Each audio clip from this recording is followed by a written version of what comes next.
Everyone wants to take their business, their skills, to the next level. Small and mid-sized business owners have exceptional insight into how to do this.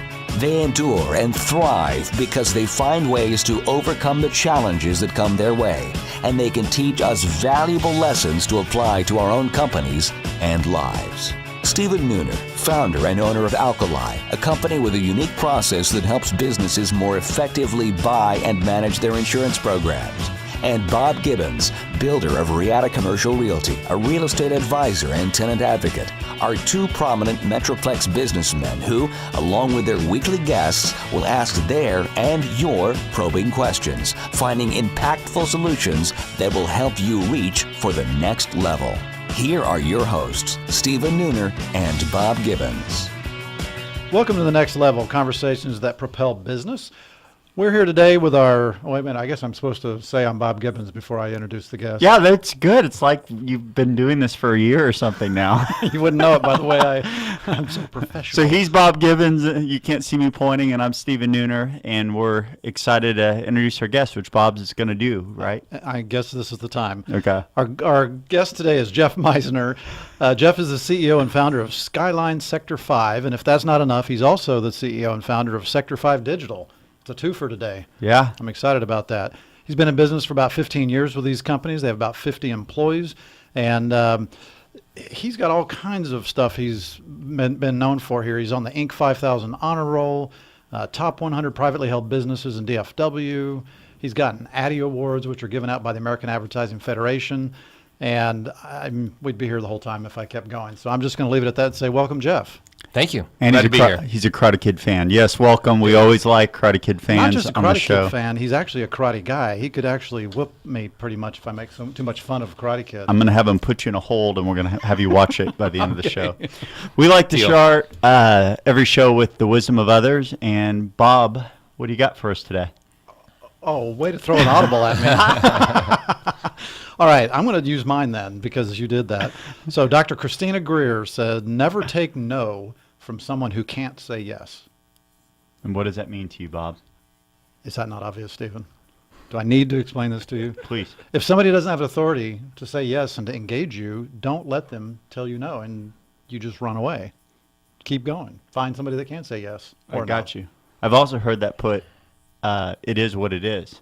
Oh, that's a totally, completely different I thing. love that statement. All right, Jeff, why do you like it is what it is? Because you gave us that one. I did. Well, I think it's because you really don't focus on the current situation. Focus on the future. Focus on what you can do about that. And adage that I give my employees a lot is be part of the solution. Mm-hmm. Because if you're not part of the solution, therefore you're part of the problem. So stuff happens. It is what it is. But what are we going to do about it? Yeah. And especially in the trade show and event industry. I mean, Murphy's Law can and will prevail. What can go wrong often does. So we often have to have a plan B, a plan C, and all of that ready to go in case something happens on the show floor. Yeah. In our world, the Affordable Care Act has gotten us saying it is what it is a lot. But we also add to it, and it's perfect. Because the same thing, we want to feel like it's happening for us, not to us, because it puts you in a better mindset to solve the problem. Yep. Own it, do something about it. It's perfect. So, Jeff, tell us something about yourself that's a little different that not everybody knows. First and foremost, I was born in Germany. My father's a proud vet from the U.S. Army. Frankfurt? So, actually a little further north from Frankfurt. I was born in a town called Kassel. Okay. So Dad was in the Army. And so a lot of people don't know I'm from Germany. Uh-huh. And then also, even though my family is both sides of the family from Chicago, originally I grew up in Toronto. My father was transferred up there when I was 8, so I lived in Toronto and in Canada until through graduation in university. Wow. So a lot of people don't know that about me. And then the other thing some people don't know is that I'm a third-degree black belt in Taekwondo, but you guys already spilled the beans on me on that one. So you can kick somebody's butt in German, English, or Canadian. As long as you give me half an hour to stretch. So I also, I spent 3 years in Germany. My dad is a retired military officer, but I was not born there. I was born in Brazil. I was born in Germany. Were you really? Military father as well. Look at that. Wow. Yeah. Look at us. The trifecta. Yeah. That is cool. Jawohl. Yeah. So I think it's an interesting story. Why don't you share with us how you actually got into your business and then that'll, I think, lead into what you guys actually do. Okay, super. Yeah, I was in high-tech technology sales for about 20 years from graduating. I graduated as an electrical engineer and stayed in the sales area, but in technology. And then about 2001, when the internet bubble burst, and technology was not fun anymore, riffs going left, right, and center. And my sister called me, and my sister owns a trade show company down in the Austin area. And she had said that her principal manufacturer is a company called Skyline. Skyline is based in Eagan, Minnesota, and they have a dealership network. And from that network, they were looking for a new dealer in the Dallas-Fort Worth area. So I had always thought that I would start my own company. I always thought it would be in high tech. Right. But after the high tech bubble burst, low tech looked pretty good. And I really thought that I could make a difference to this exhibit sector because there wasn't a high degree of professionalism in some of the areas in the market. And I felt like if I could take the things that I learned in the high tech sales area and bring that to the exhibits area, that would differentiate me. And so, I mean, you guys are definitely in technology, so there's a little bit of probably irony in that for you. I mean, you guys put together still beautiful displays, different ways of marketing and communicating companies' messages and connecting them. I mean, tell us that evolution, because you came in, you get into a product type business, right, and then turns out to be tech, is what you're saying. well, I mean, you know, Integrates it. it's evolved a certainly lot. lately, absolutely. It's kind of come full circle, and that's been probably one of the most exciting things for me is as we've gone up market with our products and services, because when I initially got into this, the game has changed. I mean, with overseas manufacturing, offshore, the low end of the market, which we call the portable segment of our market, has gotten so commoditized. So we went up market, which I wanted to do anyway, and add a services mix. Because there's some really nice reoccurring revenues there. And then you also have much more control of the client experience. So it's not just doing a great job on the front end and then then they're out the door and you don't see them again. With us, for clients like American Airlines, for example, we handle hundreds of events for American during the entire year. All they do is have their employees show up at the event, and we handle everything up until the event, the logistics, filling out their show forms, ordering their carpet, electrical, all of that. They show up at the show, do the show, and then after the show is over, we take it all down, ship it back to our warehouse, store it for them, refurb it, all of that. So that really has enabled us to have that full client experience. But one of the trends is obviously the trend of technology. It initially started out by people having video walls and things like that, large monitors. Right. Those costs and those barriers to entry went down so that almost any client can have that nowadays. That trend has now continued on to where people want interactive experiences. It's more what we call experiential marketing. And so about 3-4 years ago, I was working on a project actually with American. And I had we were working on this was pre-American changing their brand, and they wanted to do a 3D cinema in their exhibit space. And that's pretty much all they wanted. Wow. Because at the time, you know, the planes were a little old, the brand was old and tired, and they were in transition.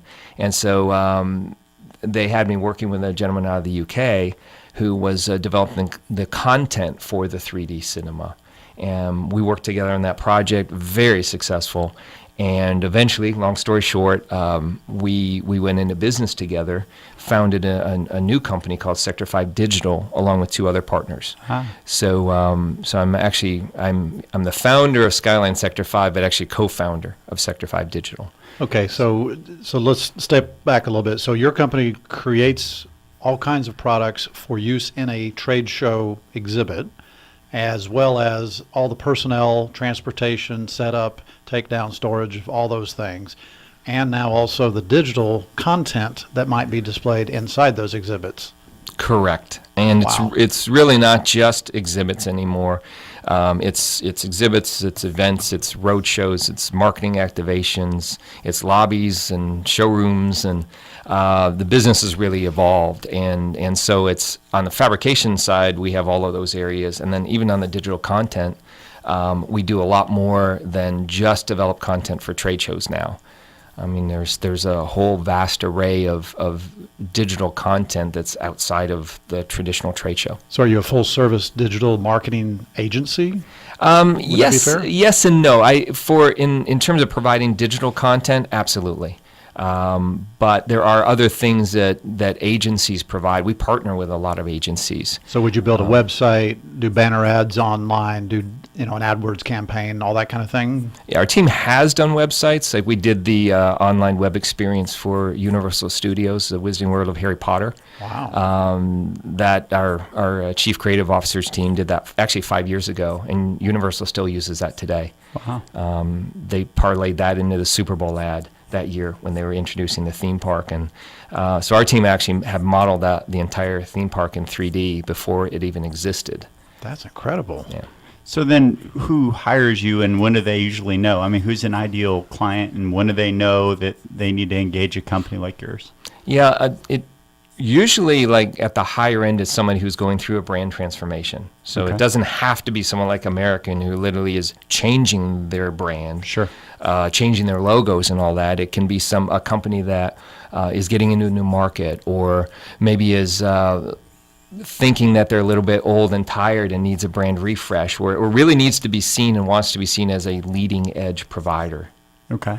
And in terms of market size, I mean, obviously American Airlines is huge. Is that what most of your clients look like?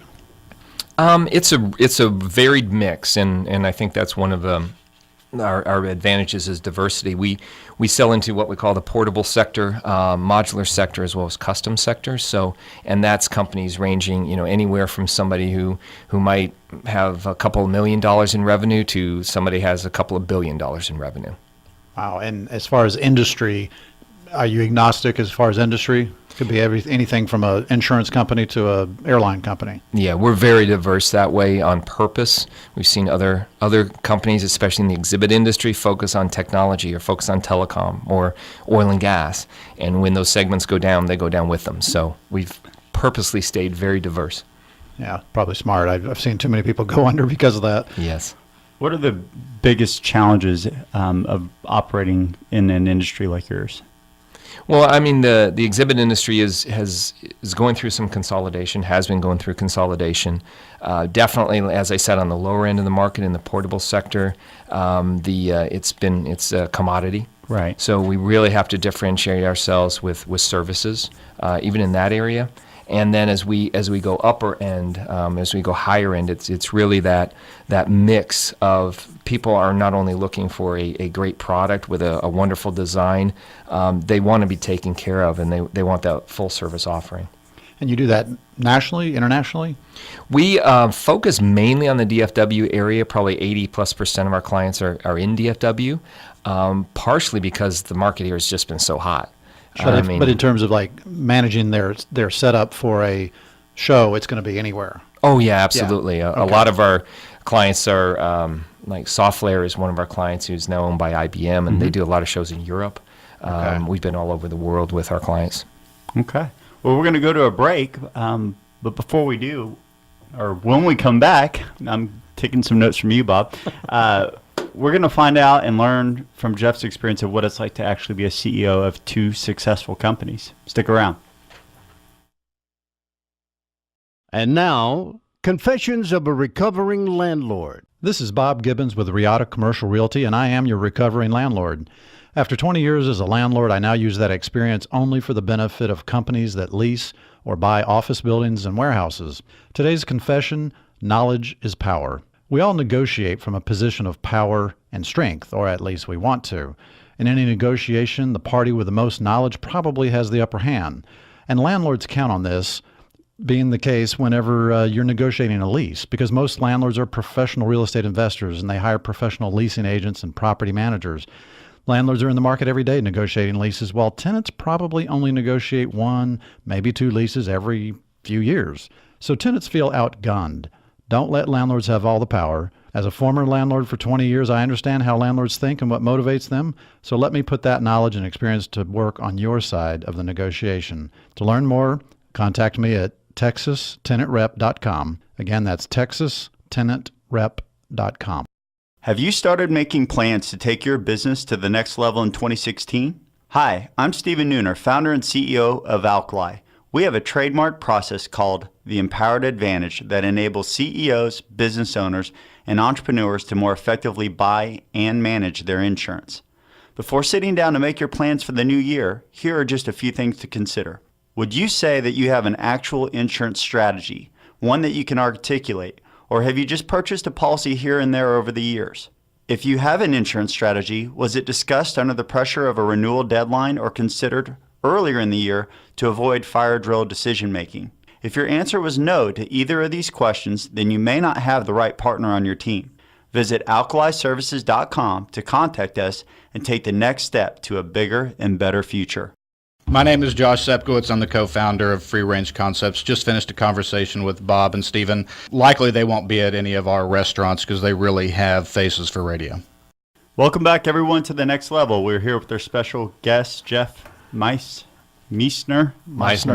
Golly, this is not my day. CEO of Skyline Sector 5 and Sector 5 Digital. If you want to learn more about Jeff, please visit Discover Sector 5. That's the number 5.com. And you know what? I didn't give that at the beginning. I did that last week, too. You're welcome. Boy, thank you. You're saving me. Discover Sector 5, numeral 5, that is, .com. All right, so, Jeff, I wanted to ask you about, we've been talking about digital marketing and the integration of technology into what you guys do in trade shows, but we always heard when the technology was really starting that technology was going to replace face-to-face interactions of all kinds. So what impact has that had on the trade show industry, and do people still go to trade shows? Great question. Actually, it's improved. We didn't know that 5 years ago when we heard things like all virtual meetings. GoToMeeting was just coming out, and people were like, "Oh, well, we don't have to hop on a plane anymore. We don't have to go see people. We can just do this virtually." And we thought, how is that going to impact our industry? And Sure. we really thought it would impact it negatively. In fact, it's actually strengthened it because what we find now is that the trade show may be that one opportunity a year that people actually meet face to face, because they are doing in between. They're doing the GoToMeetings and they're doing all this stuff virtually now. And let's face it, we're all humans. Yeah. And we want to interact with each other. And so that's what we found is it's actually for some clients, for a lot of clients, made it more important to go.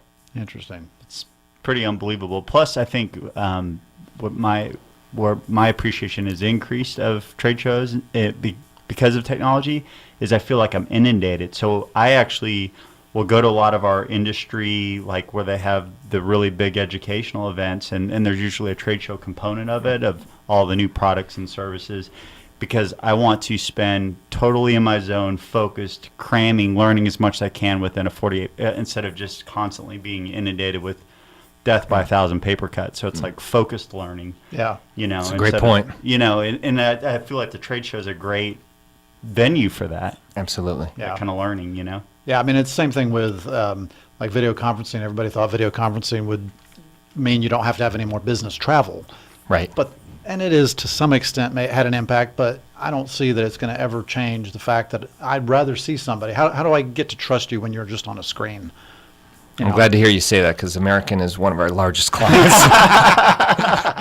So we're very happy about that. You're too. welcome. One thing that fascinates me about your business is, you guys are, doing a lot more than just providing the product, right? And so Yes. you're trying to tee it up so that your clients and their customers have, as you said, experiential marketing. Right. That's not just, you can't just hire anyone to deliver that. So tell me about what you guys do for people. How do you find those right people, make sure that they're right rear ends on the right seats, et cetera? Sure. Yeah, one of the things that really does separate us is our people. We call it our unique DNA. So everything, of course, has a Sector 5 theme, right? So instead of a mission statement, we have a prime directive. Instead of core values, we have our DNA. Okay. And it's really been a philosophy from day one that you cannot have a great company with merely good people. You have to find great people. And so we have taken that to heart. And the other adage that we've looked at is hiring people for both character and competence. We didn't do that all the time before. Especially when we were just starting out and growing so fast, we were just looking for people that had the competency. So in fact, we hired a number of people from the trade show industry, thinking that, okay, they would already be trained. They would already be. We wouldn't have to train them as much because we didn't have time to train them. And we found they just weren't great people.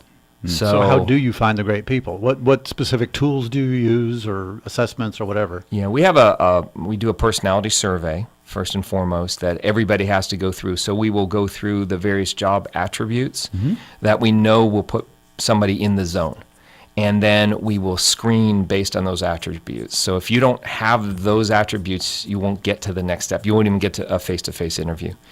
And then we go through a fairly lengthy interview process. We have a minimum of 3 face-to-face interviews. The last interview is a group interview, and we typically have at least 6 people from the company, and we'll bring them from all different departments, and we'll put the candidate into a group interview process. And that's really it's a two-way interview. First and foremost is for us and our people to say, okay, can you work with this person? Sure. Is this somebody that you want on the team and on a day-to-day basis? Do you think they do fit into our culture? Because we've already screened them for competency, or they wouldn't be at the group. And then secondly, for the individual, they get to meet half a dozen people from different departments, and then they can make that assessment themselves. In the end, it's still a leap of faith, but we feel that really cuts down on the number of people who don't work out. We have a similar process that we use, and it's lengthy. And we've had people that weren't willing to go through that many steps, right? I could never work for Stephen. It's a great weeding out system, though, right? It really is. But what we had to do to adjust is we are always running that process. In fact, I watch that in our company almost as tight as I do, probably more tight. I look at our candidate pipeline more than what our client lead referral type pipeline is, because it's so crucial. And you can't microwave both of those attributes that you're looking for. Right. I mean, sometimes you get lucky and you just find someone dynamite, but I mean, you've got to look. Yeah, and that's one of our biggest challenges right now is we've as a company, we've actually stopped growing on the Skyline Sector 5 side, and mainly due to our fact that we just haven't been able to find the great people. I mean, the DFW market is tight, and those great people are hard to find. So the other half of that is that part of this unique culture is we like to have fun. We have something like today. We have something called High Five Fridays. Okay. And we have everybody as a company. We shut the company down for an hour every Friday morning. We get everybody together. We divide the company into teams. There's 6 teams, and they're responsible for hosting the High Five Friday twice every quarter, and then every quarter we change the teams up. Wow. And it enables people. So this morning was there was a game that we played. I think 2 weeks ago they did synchronized swimming in honor of the Olympics, and you had to they played Mozart or they played, each team got a different piece of music, and you had to develop a synchronized swimming routine. And we put these videos on on our social media, and it was amazing. I think the synchronized swimming account has at least already 1,000 views. So, and that's because you're in a bathing cap and a Speedo? Yeah, I wasn't as well prepared, shall we say, as some of the other teams. Our team didn't win.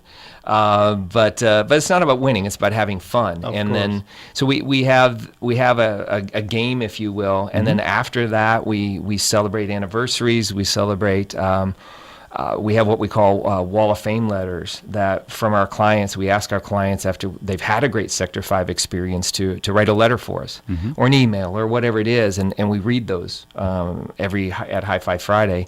And then after that, we give high fives to each other, and for going above and beyond, not for doing your job, Right. for going above and beyond and doing things that a lot of people don't notice. And that's something that's critical to me, because typically as you grow and you have more and more people, you don't hear about all the good stuff that's going on at all levels of the company. You just hear about the bad stuff. Yeah. And it's usually the really bad stuff, because the other bad stuff is getting taken care of below you. Right. And so we said, how do we change that process?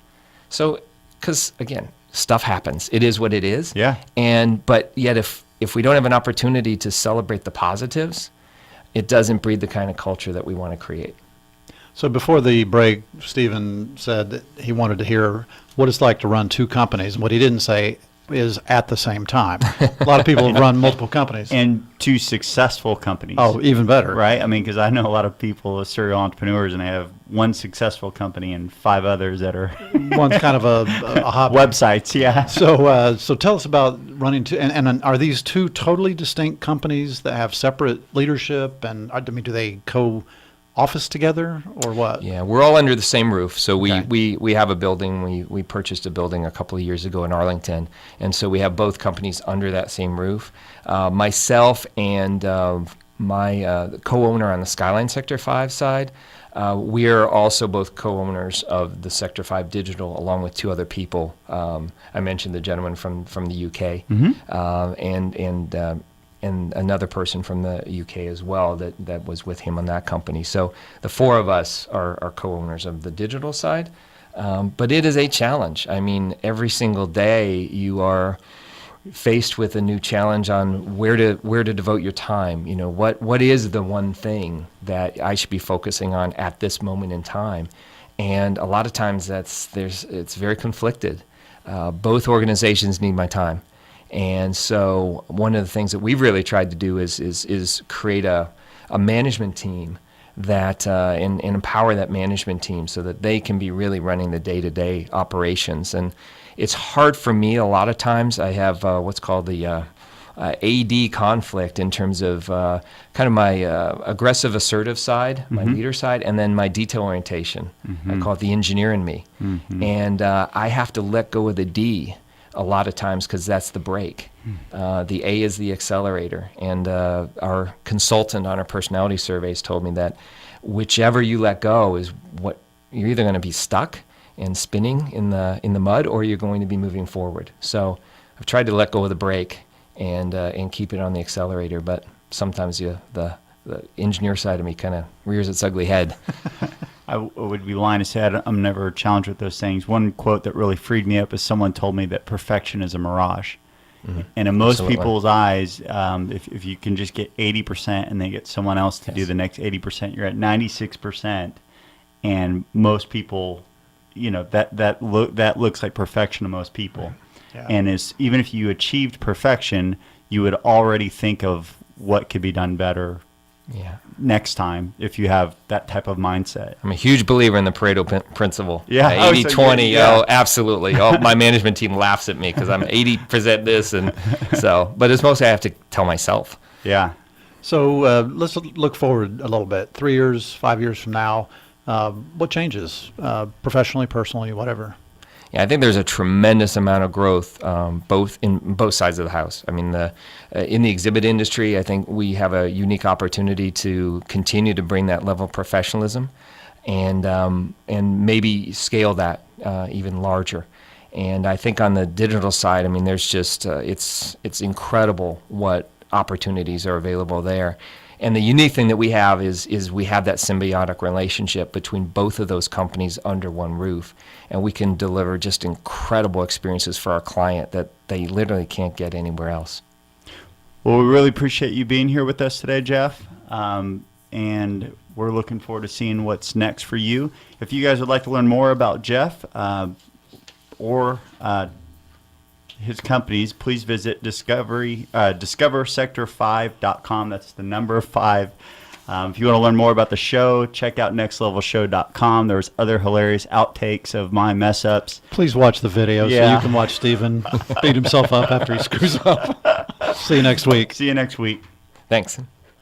You have been listening to The Next Level, Conversations That Propel Business with Stephen Nooner and Bob Gibbons. Join us every Tuesday at 1:30 p.m. for more prolific conversations that will take your business to the next level.